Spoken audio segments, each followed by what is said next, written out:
Salut à tous, j'espère que vous allez bien. Avant match, Rayo Vallecano contre le Barça, on y va, c'est parti.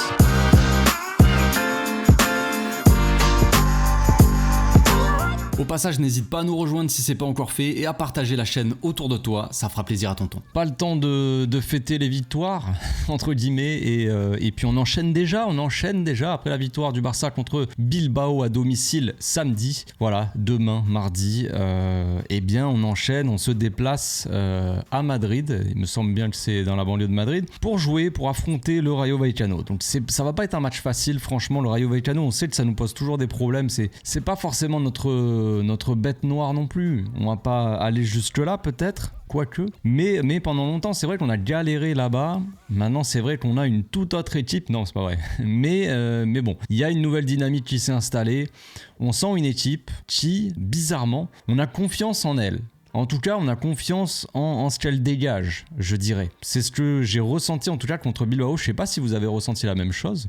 On va se confier un petit peu. C'est vrai qu'on se procurait des occasions. Bilbao, ils ont des joueurs en face qui apportent quand même du danger. Des Iñaki Williams et Nico Williams qui se projettent rapidement, qui sont des joueurs puissants, rapides, techniques, tout ça, qui peuvent apporter du danger sur ta propre cage. Et puis il y a des mecs comme Berenguer, je sais pas comment on prononce son nom, Sunset, des mecs qui sont très intéressants aussi, très offensifs et qui peuvent marquer des buts. Bon, Sunset a mis un penalty, je crois, c'est lui qui a tiré. Mais voilà, on a des joueurs de Bilbao qui peuvent apporter du danger. Et pourtant, j'étais plutôt pas forcément serein dans le sens où je me suis dit, tranquille, les gars, on va gagner, mais je sentais qu'on allait marquer ce petit but pour aller chercher la victoire et chercher la victoire qui était de toute façon assez logique. Bon, mis à part ça, est-ce qu'on va se poser la question encore une fois, est-ce que Olmo va être enregistré, est-ce qu'il va être disponible pour le match? Hansi Flick, il a parlé en conférence de presse d'avant-match, il a dit j'aimerais que Olmo soit enregistré. Il a parlé aussi d'un potentiel mercato. Il a dit que c'est vrai que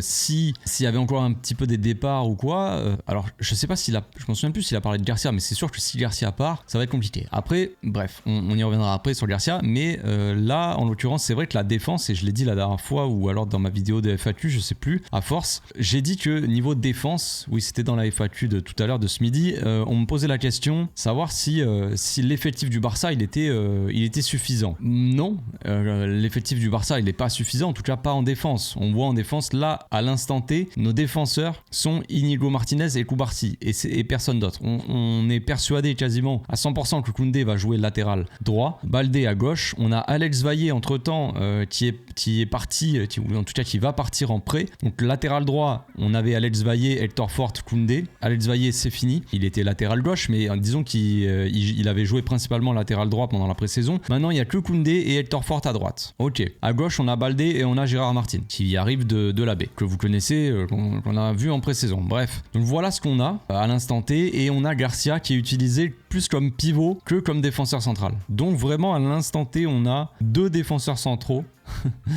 dans l'équipe. Donc est-ce que c'est suffisant? Non, pas vraiment. On nous dit que d'après certaines sources, bon, c'est comme d'hab, si Garcia part, on va peut-être aller chercher un défenseur central. Sauf que Garcia n'est pas utilisé comme défenseur central. Donc est-ce qu'il serait pas temps d'utiliser peut-être Casado comme pivot aussi et de faire une sorte de rotation entre Bernal et Casado? C'est une question qu'on peut se poser. Casado qui est un pivot, donc qui a toujours joué comme pivot, comme je l'ai déjà dit. Bernal un peu moins. Bernal qui est utilisé comme pivot par Flick et Casado pas forcément depuis qu'on l'a vu là, depuis que Flick a démarré, il n'utilise pas Casado comme un pivot. Mais si Garcia s'en va, est-ce qu'on va jouer qu'avec Bernal jusqu'au retour de Frenkie, de Gavi, de tous les joueurs disponibles potentiellement? C'est compliqué derrière. Il va falloir faire souffler un petit peu Bernal qui n'a pas l'habitude d'enchaîner les matchs de toute façon, qui n'a pas l'habitude de jouer des matchs complets non plus. Même quand il jouait la saison dernière avec la B en 3ème division, il ne jouait pas tous les matchs à 100%. Toutes les minutes dans les matchs parce qu'au bout d'un moment il était fatigué, il devait sortir. Là c'est pareil, ce qu'on a vu en pré-saison et ce qu'on a vu là en début de saison, Bernal sort souvent avant la fin du match parce que physiquement voilà, il a pas encore l'habitude d'enchaîner autant et en plus de ça à si haute intensité. Donc il fait du très bon travail, mais il va falloir quand même le ménager un petit peu le Bernal pour pas le cramer, c'est une évidence. Même s'il est costaud, même s'il est physique, Il faut faire attention. Donc Chestry, il faut installer une petite rotation avec Casado, le temps de trouver d'autres solutions, sachant qu'on a Fermin aussi qui est de retour, donc il va pouvoir jouer milieu un peu plus offensif. Est-ce que ça sert à quelque chose d'avoir un Casado en milieu plus offensif si on a Fermin, sachant qu'on a aussi Rafinha qui a joué à ce poste-là dans les deux premiers matchs de Liga. Bref, donc là, on va parler un petit peu du match quand même. Rayo Vallecano, c'est que le début de la Liga, donc c'est difficile de voir un petit peu, comment dire, la forme un petit peu des équipes. Le Barça, on peut surtout que moi, on peut en parler, nous qui regardons le Barça, voilà, on connaît un petit peu nos forces. Il y a eu des choses qui ont été changées entre le premier et le deuxième match, des ajustements du coach, logiquement, des choses qui sont mieux passées, on va dire, qui ont été un petit peu plus sympas, une équipe qui était moins pressée, qui se précipitait moins dans la construction, donc moins de pertes de balles quand même, et donc un petit peu plus de contrôle. C'est dû aussi à la titularisation de Pedri. Est-ce que Pedri va pouvoir encore enchaîner? Il a joué, je crois, tout le match. Il n'est pas sorti, je crois, contre Bilbao, ou alors il est sorti vraiment à la fin du match. Donc est-ce que Pedri va pouvoir encore enchaîner 90 minutes 3 jours après? Je sais pas, j'avais dit déjà attention à Pedri, parce qu'on le connaît, même si le coach dit Pedri est à 100%, on l'a connu ça. On a tous entendu Pedri est à 100%, c'est bon, il peut revenir, et on connaît la suite. Donc je dis quand même attention, attention, surtout si on peut enregistrer Dani Olmo enfin, normalement ça devrait être le cas, j'espère, mais franchement j'en sais rien, mais j'imagine qu'au bout d'un moment on va pouvoir l'enregistrer. Et avec le retour de Fermin, on a Pablo Torre aussi, on se pose la question, est-ce que Pablo Torre va avoir du temps de jeu? Il a fait une bonne pré-saison, Pablo Torre, il n'y a pas de raison qu'il joue pas, même s'il a peut-être pas le niveau d'autres qui passent devant lui, qui sont au milieu plus offensif, mais quand même, il a fait une bonne pré-saison, il mérite un petit peu d'avoir du temps de jeu, le Pablo Torre. Je ne sais pas. Concernant donc la forme du Rayo Vallecano, ils ont bien démarré la Liga, ils ont battu la Real Sociedad quand même à l'extérieur, ils les ont battus 2-1. Real Sociedad, on connaît, c'est quand même un client, c'est quand même une bonne équipe de Liga, même s'ils ont perdu probablement, ils vont perdre Merino là, ils vont garder Zubimendi qui va rester là-bas, mais voilà, donc c'est pas trop mal. Puis deuxième match de Liga, là par contre c'est un petit peu plus compliqué, toujours à l'extérieur, ils ont fait 0-0 contre Retafe, donc c'était pas le match du siècle, le Rayo Vallecano a fait 3 tirs dans le match. 3 tirs, pas 3 tirs cadrés, genre ils ont tiré 3 fois au but dans ce match-là. Donc autant vous dire que c'est pas dingo. Quand on regarde le nombre de tirs qu'ils avaient fait contre la Real Sociedad, ils en avaient fait 12 quand même. Là contre Retafe, bon j'ai pas vu le match, hein. Retafe, Rayo Vallecano les amis, est-ce qu'on a envie de s'infliger ça? Pas vraiment. Mais c'est une équipe qui a eu du mal à tirer contre Retafe. Donc je pense que là, de toute façon, avec ce qu'on a vu un petit peu de cette équipe du Barça sous Flick, on va avoir une équipe qui va encore une fois presser, qui va mettre de l'intensité, qui va se créer encore beaucoup d'occasions, je l'espère. Cette fois-ci, attention, parce que là, c'est typiquement le match piège, les amis. De toute façon, Rayo Vallecano à domicile, généralement, on connaît, c'est le match piège. Donc attention. Le problème, c'est que c'est un match 3 jours après l'autre. Donc je sais pas si tout le monde pourra enchaîner. Moi, c'est ça mon inquiétude. Mais c'est typiquement, ça sent le match piège. Le Rayo Vallecano, où il y a des bons joueurs, on connaît tous ici par la zone, évidemment qui est pas mauvais, le petit gaucher. Il y a aussi James Rodriguez, les amis, qui a signé, je sais pas si vous avez vu, mais James Rodriguez a signé au Rayo Vallecano. Donc est-ce qu'il va être enregistré et est-ce qu'il va pouvoir jouer le match de demain? C'est possible. Voir James Rodriguez en Liga, ça fait plaisir quand même. Au Rayo Vallecano, c'est un peu étonnant, mais Franchement, c'est une belle surprise et ça fait plaisir de le voir en Liga. Maintenant, ça va être un joueur à surveiller évidemment. On va passer à la composition d'équipe, les amis, c'est parti. Voici donc mon 11, quelques rotations, des joueurs qui m'inquiètent, d'autres moins. Ceux qui m'inquiètent, je les ai sortis en fait, tout simplement. Donc là, j'ai changé 2-3 petites choses.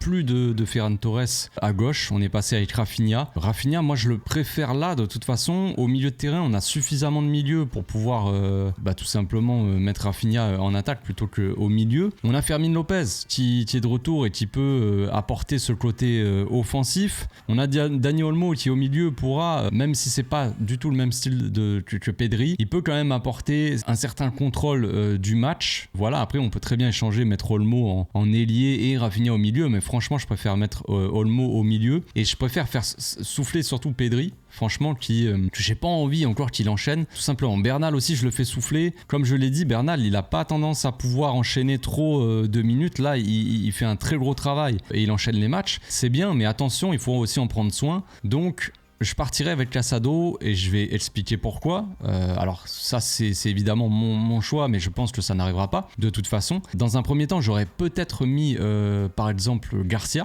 mais sauf que comme je l'ai dit tout à l'heure, si Garcia s'en va, comment on fait? Si Garcia s'en va, qui sera le remplaçant de Bernal, ou en tout cas dans la rotation à ce poste-là de pivot?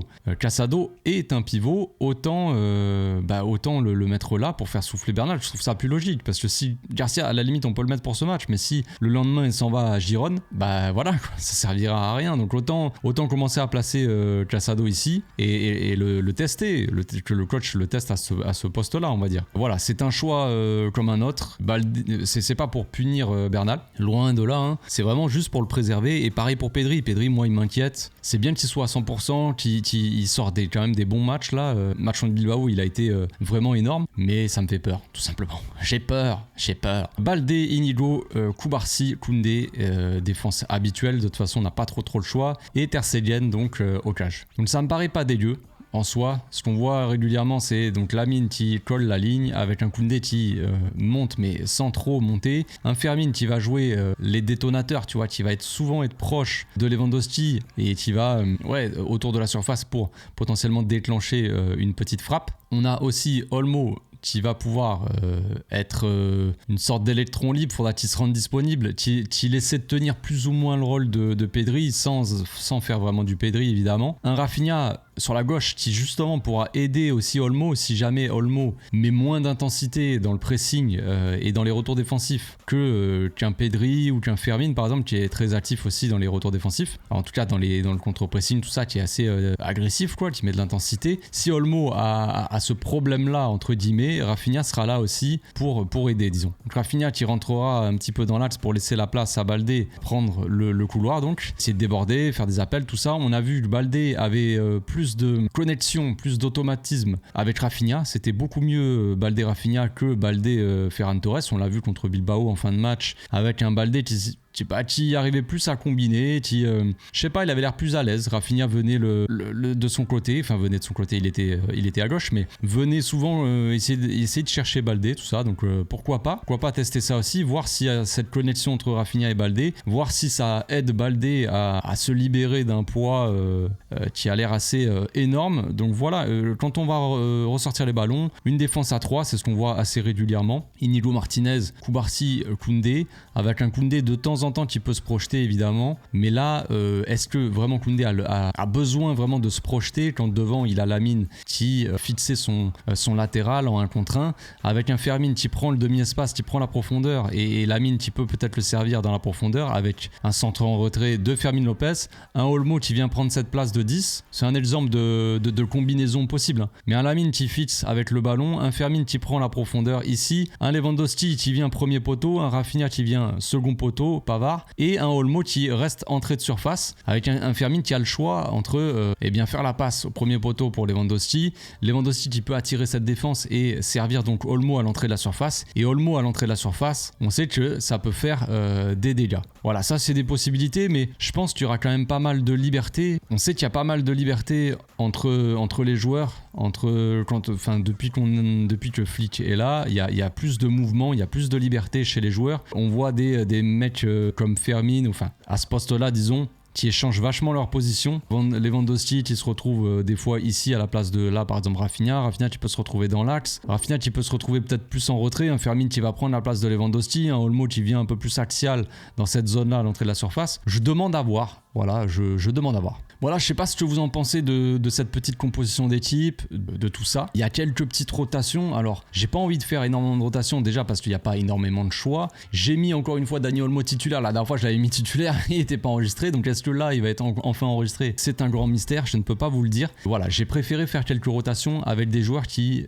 peuvent un petit peu m'inquiéter ou que j'ai envie de préserver, disons, pour le long terme, pour toute la saison. La saison, elle vient de démarrer. On la démarre très bien. 6 points sur 6 possibles. On enchaîne avec un petit peu plus d'assurance, des joueurs qui osent tenter leur chance, qui osent faire des passes aussi risquées. C'est ça la plus grosse différence.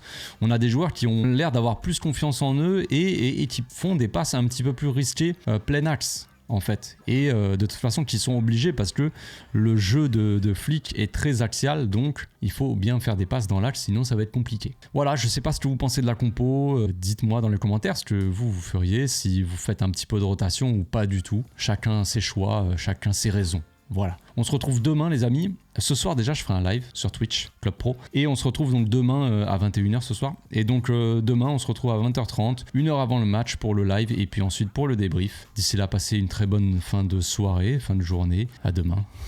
Ciao.